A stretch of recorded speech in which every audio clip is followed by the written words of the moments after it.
So, Ian, thank you for coming and having a chat with us today. Feel like I know you quite well now, having met you some time ago. But do you want to introduce yourself and just explain how we know each other, I suppose? Well, you're the first person I met or talked to on my recovery journey. That was 13 months ago when I came over to the UK out of my mind. Chatted to you on the phone.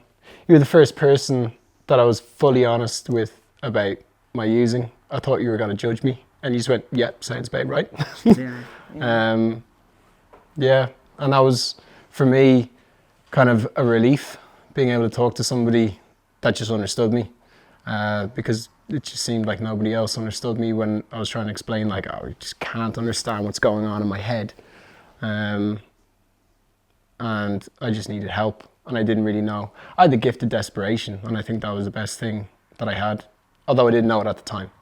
Do you think did it take you a long time to get to that point? Yeah, well, I was in active use for 18 years, and then when I realized I had a problem was probably about 10 years ago. And then Right. I thought I could think my way out of it, and I thought I was smart enough. It's like, oh, I'll just abstain from it, I'll just control it, I'll just reduce it, I'll just moderate it. And every single time I would do that, it would just get worse and worse and worse. And it wasn't until only probably about a year ago, I used to say I was a serial detoxer. And then the realization of, oh, I'm a serial relapser. It was just how I framed it in my head. Did you always think it was a physical problem rather than a psychological problem?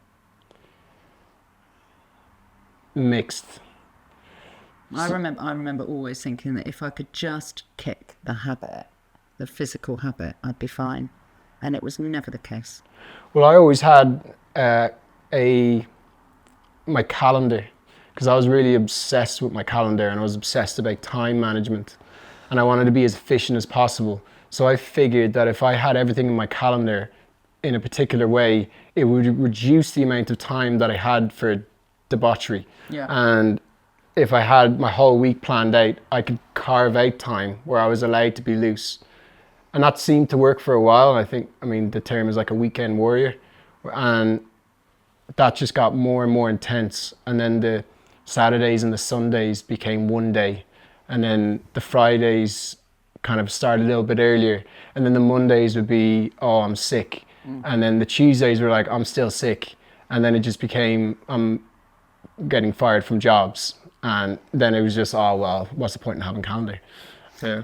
So who did you speak to first? Who did you reach out to say, actually, I need help? Were your family still around you? Were friends worried about you? I think everybody was worried about me. I'd done a lot of geographicals, and what I'd realized is no matter what country I went to, I was still there, and I still brought my problems to every single place that I went to. And it wasn't the people I was around. I seemed to attract the people, and I always found those sorts of people. And I think in probably 2 years ago, I had a friend who had been to rehab, and I was talking about my problems, and he was the first person that questioned my thinking, and then gave me a counter argument to what I was saying, and allowed me to see things in a different way. Maybe it was actually my fault, because the common denominator in all these stories is I'm in them. Yeah. So my friend allowed me to start seeing things differently. However, I wasn't comfortable enough to talk about some of the topics unless I was taking substances. So I would meet him to take substances to then basically do armchair therapy. Yeah. But he planted the seed in my mind about going to rehab. And then I was supposed to go over to the UK. My sister wanted me to take care of one of her sons. And I was usually very dependable in that regard. And I had 12 hours before I had to get my flight. And I don't know what happened in those 12 hours. And I just remember being in the car in the UK with my sister And I just said, my brain is inside out. And it's like, everybody got the instruction manual and I didn't. And I just need help. I need to go to rehab. And I don't remember anything else from that day except for that one moment. And then I woke up the next morning and my sister said, I don't know if you remember anything from our conversation last night, but I've had a look at a load of rehabs. I've narrowed it down to a short list of 5. So whenever you're ready, you can get up and we can talk about it. And I was just lying in bed going, oh my God, that actually happened. But it was a relief. It was a relief because it was like this secret that I was holding for so long and I could never tell anyone. And then it was like the cat's out of the bag, you know. I can finally actually talk about this and just say like, I am in a bad place and I don't know how to fix myself. I give up. And so so then there was a whole process of us talking and assessments and things like that, and a little bit more testing the addiction, I think, from your perspective. But how did it feel for you when you walked through the doors of rehab? So I went to go and look at the clinic before I decided that I was definitely going to go. Right. And that was my fear. I don't know why, because I always had the image of a rehab from movies and TV shows, and I had this clinical setting in my head where everything was sort of, you know, just white. It's kind of, more like very clinical and sterile. One flew over the cuckoo's nest. That's exactly what I was thinking. Yeah, exactly. And I didn't want to go into somewhere saying I need help and then being convinced that I'm even sicker than I am. Not in the sense of I'm not sick, but thinking that I had lots of these other problems that I potentially don't have, and being medicated and then being reliant on the medication to feel normal. Yeah. So I wanted to see what it was like. And when I went in, I met the manager at the time. It was very calming and kind of cracked a joke with me, which really eased the tension, which was, he just said, you strike me as someone who hasn't picked up today. I was like, oh, I didn't think I was supposed to. And then walked around, showed me everything. And then it just seemed more like a home, which was really comforting. And the other thing was, it was bizarre that one of the sofas in one of the rooms was the same sofa in my sister's house. And the cushions that were on the sofas were the cushions that I had in my apartment. Okay. It was just bizarre. Yeah, and I felt like, okay, this is the right place. I did, however, say I do not want to take any medication whatsoever. And if I'm supposed to, I want to get signed off on it. That was just for me to feel more comfortable before I went in. I guess that was my last bit of control. Yeah. And you didn't? No. It turns out I actually had to be signed off for an ibuprofen. Right. I didn't think it was going to be that extreme. It is quite extreme. But so in those first few days then, how quickly did you feel safe? Well, I threw myself in and I talked to everybody that I met. Yeah. And all my peers made me feel comfortable pretty instantaneously. And I had the option of spending time in my room to adjust before I went into groups, but I figured I've spent enough time sitting in a room by myself with my own thoughts, and that never really worked out so well.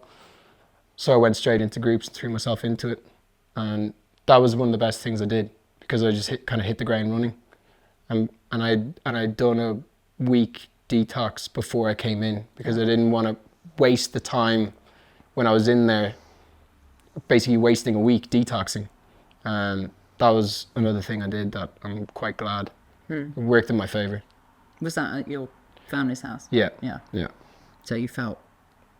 I felt good. It felt sort of I don't know what the word is, but I don't know. It's sort of like a natural high, because I just got a lot of toxins out. I was eating 3 square meals a day. I was getting some rest. Everything I wasn't doing prior to that. I mean, that's that's the case for you. It's quite often not the case for our clients who come in. They are the physical dependency is such that it's very unsafe to even try and detox at home. So, we will always kind of assess all of that kind of stuff. But, I hear from a lot of clients that within 24 hours they feel safe, which is like lovely to hear that. Well, I also didn't realize how dangerous the detox I did by myself was. Yeah. Because I guess I figured there's all the other substances where they're horror stories. However, on a bottle of alcohol doesn't exactly tell you that if you become dependent, you can't just quit. Mm. And that horrified me when I found out about that when I was in there, and about benzos as well, that I'll have a seizure. Yeah. So I guess I'm just incredibly lucky that never happened to me. Yeah. And it is. It can be very difficult and daunting. So when you were doing group therapy, and I know at Gladstone's it's very intensive, the group therapy, and it's different styles of therapy. A lot of it is the emotional regulation stuff, and allowing people to sort of move away from the negative thinking and the constant chatter and and all of that kind of thing. But was there a moment where you actually thought, oh, I think I've got this? I think that, this is really resonating with me. Was it other people speaking? Was it yourself? I think for me, one of the nicest things was all of the things I wanted to say and I wanted to get out, and I was too scared to talk about because everyone would judge me and everyone would think I'm a weirdo, or just that I'm insane. And then hearing other people say those things that I wanted to say, and then that gave me peace of mind that I wasn't going to be judged. And it also gave me the courage to then talk. And once I started to feel comfortable enough to talk and to share my story or to share things that I believed, and seeing everybody else nod their heads, and it was just kind of a warm feeling, And for me, that's the magic of the group therapy, because I had done one-to-one therapy for on and off about a decade, and it's very easy in the one-to-one for me to manipulate the narrative, or I'm not comfortable with that, let's talk about something else. But you can't hide in the group, and people will pick up when you're withholding information. Even for me, I not necessarily that I know that what they're not saying, it's just I have a sense that they're not saying something, and as a group can push in a supportive way, and hopefully then that person will feel comfortable to talk about the things that they're uncomfortable to talk about. And that's where the growth happens, and that's where the change starts happening. I don't know if it was a very particular point. I do know that for me there was some very deep hidden traumas that I wasn't comfortable talking about, and it wasn't until one of my peers spoke up about it, and then that's when I felt, okay, well now I can start talking about this. And that's when I had a one-to-one, discussed it, and was like, how do I bring this into the group? Do I just ask for a group time? Do I bring it up myself? Do you, as the therapist, say, we want to talk about this particular topic? Or do we just see how it naturally unfolds, and then there might be some sort of segue in? And for me, that was kind of the moment when I was like, right, the therapy's really got to start. Yeah, I think I hear this a lot, and I say this a lot on the telephone as well. There's something magical that happens in group therapy, and it is all of that hidden stuff, and you feel so alone with it as well, don't you? And then you're in a group environment and somebody says something and you just go, oh God, it's okay. I'm not alone. I can talk about it. And I feel that way as well. I've had that experience too.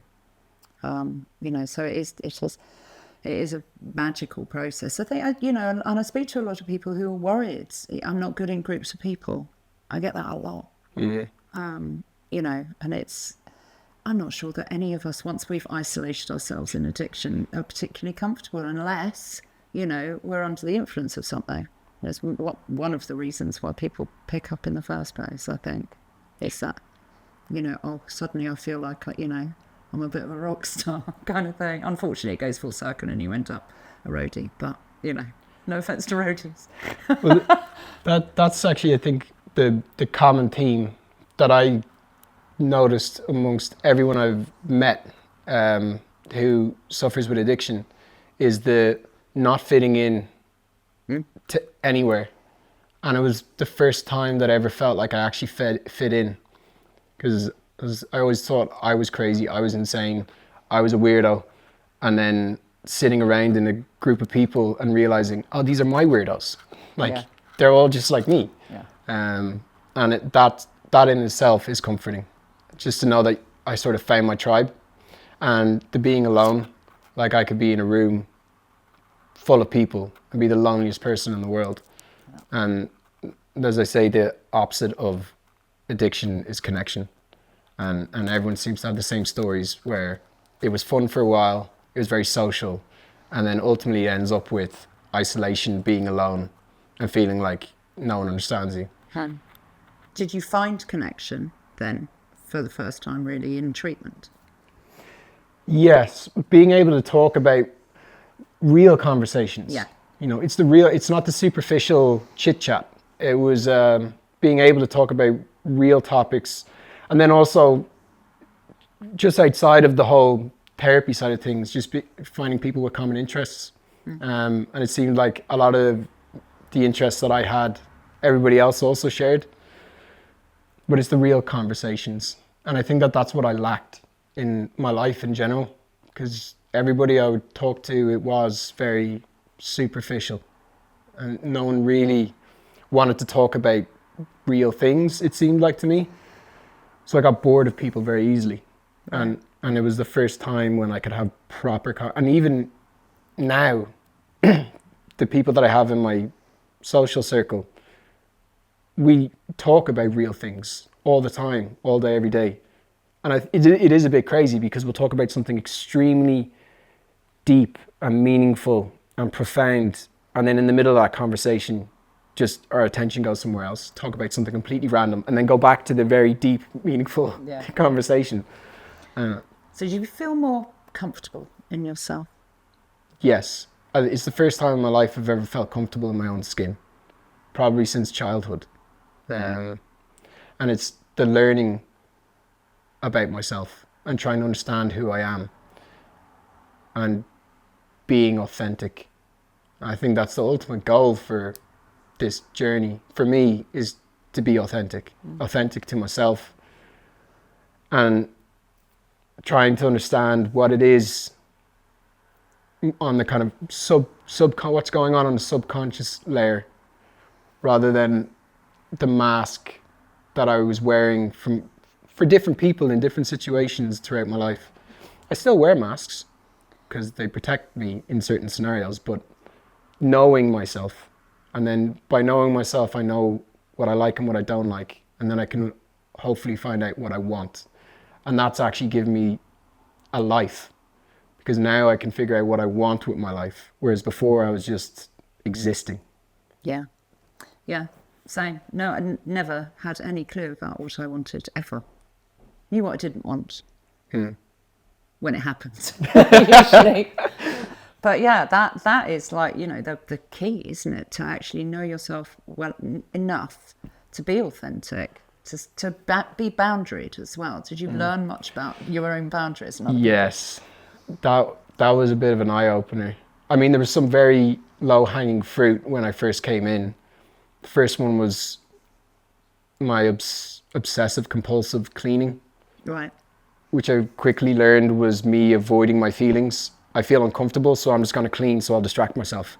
And I like to reorganize things, and if I need to do a clear out of a room, it's just because there's too much going on in my head, and I need to clear out the room so I can clear out my head.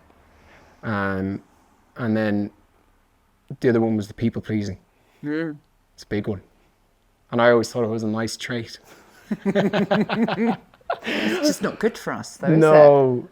And I found it, I mean, it's just the most insidious trait, because ultimately it's selfishness. And I never saw it that way until it was shown to me why it is that I'm doing that. Because I feel uncomfortable. Yeah. So I'm going to make everyone else feel comfortable so that I can feel comfortable. And then with that came I'm going to make sure you're okay and you're okay. So I'm going to do things for you, even though you haven't asked me. And I will continue to do them. And then I will eventually realize that it's not reciprocated. And then I'll build resentment. And then that resentment will boil over at some point, and then I'll pop. And it will be over some innocuous thing. And everyone's like, whoa, Yeah. what's his problem? Whereas for me, that's been building and building and building, you know? So how do you manage that nowadays? Boundaries. Yeah. We learnt to be able to say, actually, no. Yes. It's still a work in progress. You know, it's not like I just figured it out overnight. And new situations test me on how I go about with those boundaries. For a lot of the time, it's the automatic people pleasing coming in, and I don't even think about it because I just revert to type. And I lost my train of thought here. What?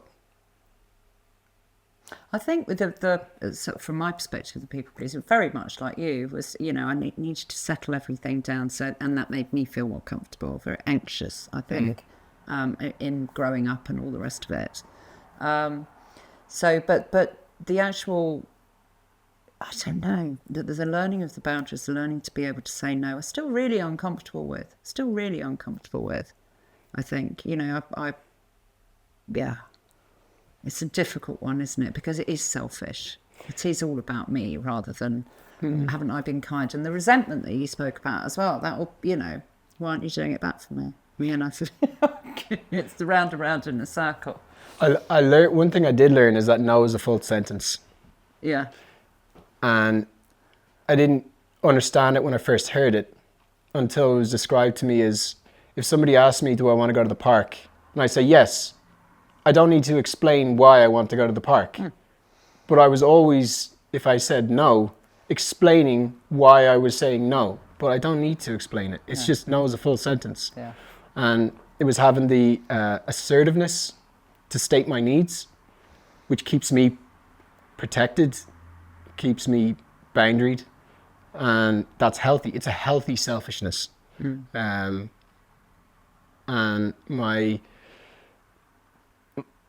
my boundaries now are there to keep me safe, and also learning about the emotions that come up and why I've put those boundaries in, because I've also learned that there's no such thing as a bad emotion, which I used to think that, like, let's say what would be considered to be the negative emotions like anger, that's actually protecting me. It's there for a reason. Someone crossed a boundary and I'm not okay with that. My expression of that emotion was not healthy. Yeah. Now I'm just being able to sit and realize, what is that emotion that I'm feeling? Oh, okay, I'm feeling anger. Why am I feeling anger? Because someone crossed a boundary. What boundary was that? Okay, I need to have a conversation with them.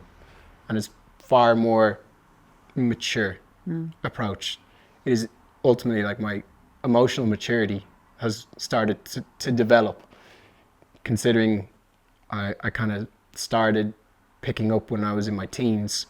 I'm really still a teenager emotionally. Do you feel that? Yeah. Yeah. So there was an emotional kind of stop.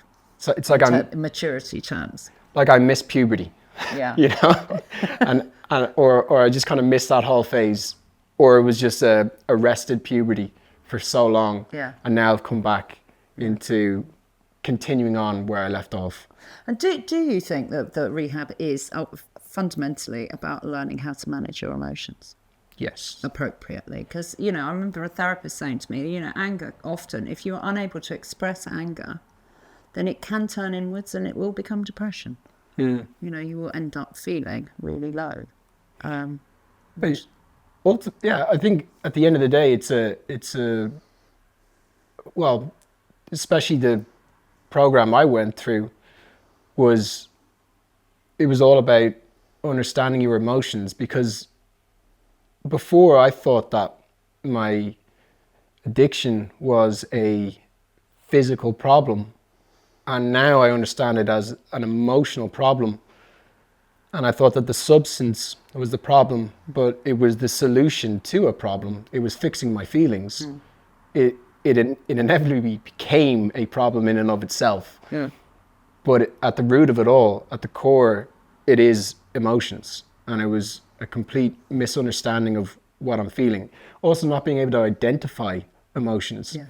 And I thought, being an empath, I could see in other people that they were feeling X, Y, and Z, but I couldn't even see it in myself. And that was alarming. And it was an eye-opener when I was going through the program and realizing that about, like, I have no idea what I'm feeling. I feel funny. I don't know what it is. I used to either feel really, really happy or really, really sad. Yeah. And that was the only, or angry. I could do anger quite well. But that was about the base of everything, really. And now I learned there's a feelings wheel. Yeah. It's like the base emotions. There's a lot. I know a lot, yeah. And then now I'm just learning extra layers and layers and layers, and it's just learning the vocabulary, just broadening my vocabulary of emotions. It's like happy, mad, sad, glad, bad, whatever, and then it just moves out and out and out into a very specific word for that very specific feeling. Yeah. It's taking time. Yeah. So, very briefly on the emotional regulation stuff in particular, because it's a favourite of mine, the equine therapy. So we'd only just started doing this, I think, when you came. What was your experience of that? Well, it was funny for me because I was going to be going back to an equestrian centre. Yeah. And it's more like work than fun. So, and I spent my whole life around horses. So it was a little bit, actually, I was quite nervous because they are big animals. And I was very nervous for some reason, I'm not sure why. But I can understand animals better than I can understand people. And when I first went to the equine, well, actually, no, I only went once to the equine therapy because it had just started and then I finished. I can't remember who it was. Was it Samson? Yeah. Was it Samson? And big ginger horse. Yeah. I was very, very shy when I first went up. And then after about 10 minutes or so, it's just really calm. Yeah. Really calm. And just enjoying being in the presence of another living being. And no, it's just, animals are just so simple to understand. They're quite, and also they're, especially animals that are very empathetic and can see your emotions or also mirror your emotions. And but it was, for me, it was a bit of a, it was a bittersweet thing. It was like, you do realize that I'm going to now, I'm going to go and muck out lots of horses. yeah, I'm going to go to an equestrian centre where they're going to be the bane of my life. Yeah. There's other things that we do around emotional regulation as well, like, things like mindfulness and meditation and yoga. Do you still practice that? I do that, yeah, 100%. I now sound like a hippie. I never thought that I would love yoga. I think it's one of the best things I've ever discovered in my life. And meditation. I've been out of practice for the last few weeks, but I only started doing it there again the other day, and it is phenomenal. Just total, like the immediate change in my mood, where I've just regulated myself. Even 10 minutes. It just takes 10 minutes and I'm back to normal. So the yoga, mindfulness, meditation, reflexology. I now actually travel almost every week 60 miles just to go to do reflexology. Sound baths. Yeah. Love that. I only discovered like maybe about 5-6 years ago that I'm deaf in one ear, which I never knew. And I love sound baths because I can feel the vibrations in my body. Yeah. So now I pay good money to go and do all these things, which I never thought I would do in my life. Yeah. And just things like grounding myself and standing on grass with my bare feet and everything. You know, I do sound like a proper hippie, and that's great. Yeah, yeah. I do the same kind of thing. There's something about whatever it is that you connect with. You know, mine particularly is the horses, but it is being outside. It's having my feet in grass, having my feet in sand. You know, all of that kind of thing. Just feeling present and part of. You know, I think it's immensely important for people, because we were chasing a way of changing the way we felt, and there are ways of changing the way you feel without doing that. You know, and doing it in a really healthy way. So, you know, the word serenity is used often with people who have, you know, are in recovery from addiction. Do you find yourself in that place?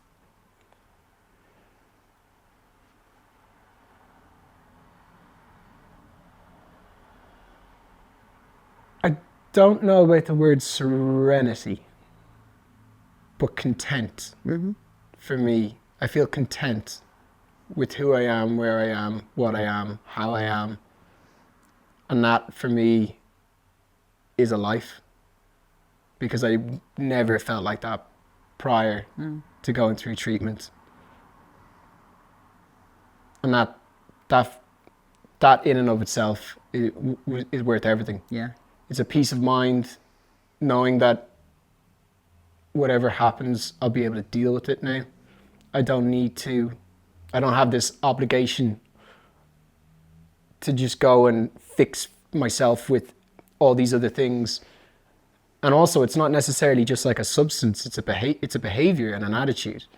And it's changing my behaviors and attitudes, because it could be excessive exercise, you know? Yeah. It could be relationships, it could be all these other sorts of things, and that's fixing my feelings. Whereas now I'm able to sit with myself and be comfortable in my own skin and listen to my body, what it's trying to tell me.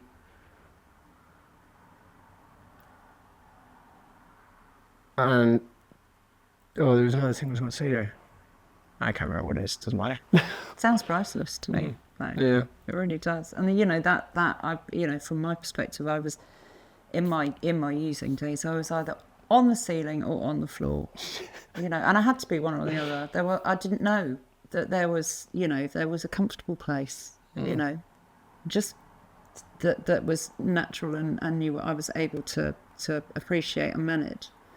You know, it was either frantic or, you know, I don't want to go on. It was just extreme, very extreme. And to actually find the word comfortable, it's just, yeah, absolutely priceless.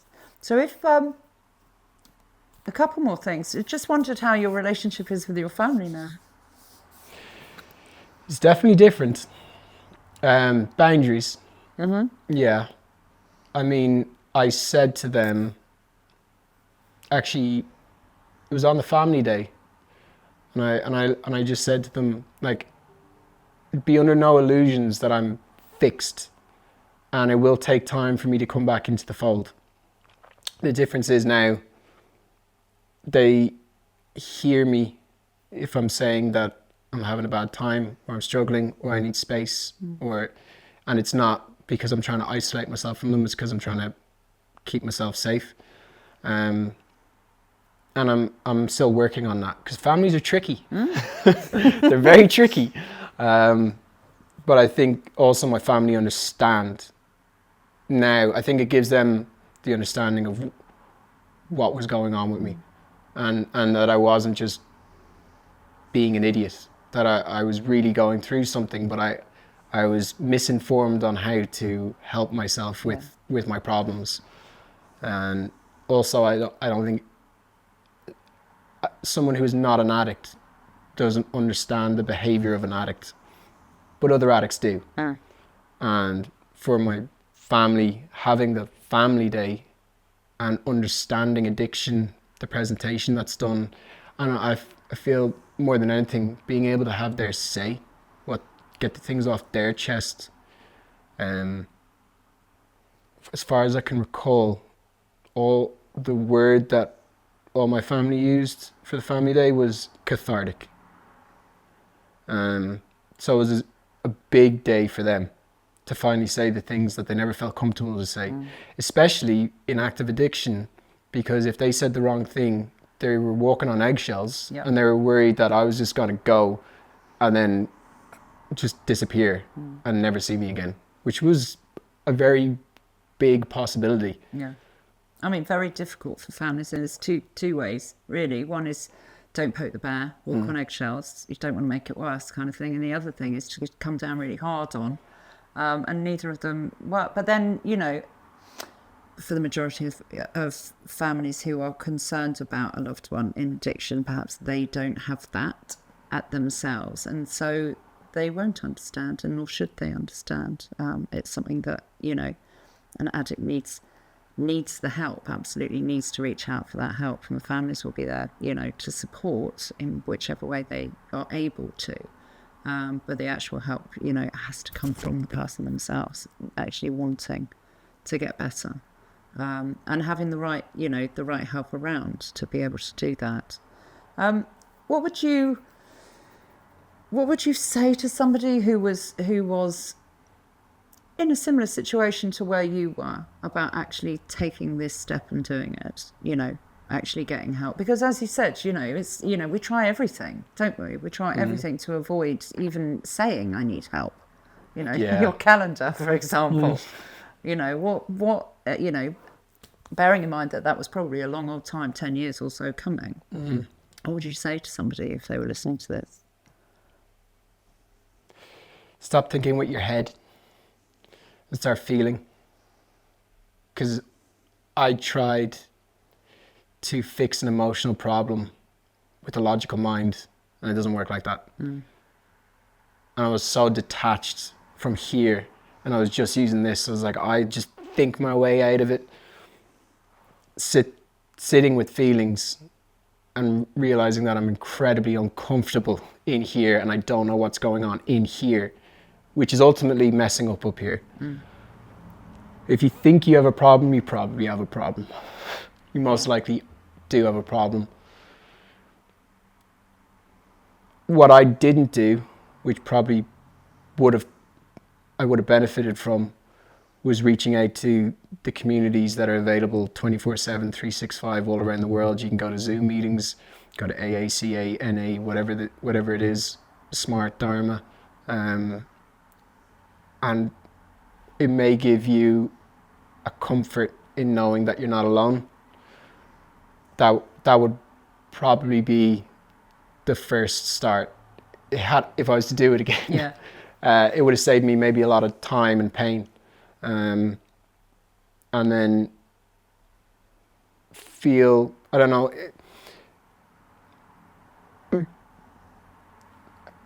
take one leap of faith, punch fear in the face, and just ring some clinics and just say, I think I need help. And hopefully they can get someone like you on the end of the phone to talk to, and then feel more comfortable. Yeah. I mean, because I think when I listed off what my usage in a week, I was expecting you to say to me, oh my God. You're gonna die! Yeah. I mean, I was probably, but you just said, yeah, okay, yeah. I was blown away by that. I thought, like, okay, I'm really bad. But it was just asking people for help. It's the hardest thing to do, and it's the first step. It's the first step. Just admitting I've got a problem and I need help. But actually, recovery is not going to come to you. You got to take it. It requires action to recover. The first step is asking for the help. Yeah. Just ring a clinic. Just say, can I talk to somebody? I need a sanity check. Somebody did say you cannot think your way out of bad thinking. You have to act your way out of it, which stuck with me for years and years. Because I used to think I was smart, and I used to think that I would manage, and I did actually believe that I would be okay one day. It just took a really long time to get to the I'm okay bit. Yeah. And trying every single other avenue and denying a lot, I suppose.